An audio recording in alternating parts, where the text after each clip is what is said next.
હવામાન વિભાગ અને હવામાન નિષ્ણાત અંબાલાલ પટેલની આગાહી અનુસાર હાલ ગુજરાતના અનેક શહેરોમાં વરસાદની માહોલ છવાયો છે। મોડી રાતે ભાવનગર તો વહેલી સવારે દ્વારકામાં ધોધમાર વરસાદ તૂટી પડ્યો છે, તો બીજી તરફ અમદાવાદ અને ગાંધીનગરના વાતાવરણમાં પણ પલટો આવ્યો છે। અમદાવાદના ગોતા વિસ્તારમાં સામાન્ય છાંટા અનુભવાયા છે, તો ગાંધીનગરમાં વાતાવરણમાં પલટો આવ્યો છે અને કમોસમી વરસાદના છાંટા પડ્યા છે। હાલ આ કમોસમી વરસાદને પગલે જગતનો તાત મુશ્કેલીમાં મુકાયો છે। વરસાદી સંકટથી પાકનું રક્ષણ કેવી રીતે કરવું તે સમજાતું નથી।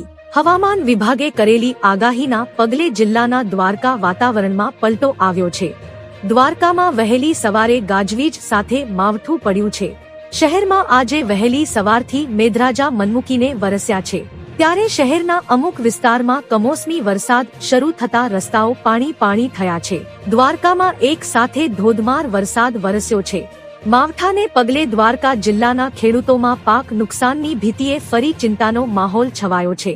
અચાનક વરસાદ વરસી પડતા અનેક પ્રકારના ખેત પાકોને વ્યાપક નુકસાન થઈ શકે છે।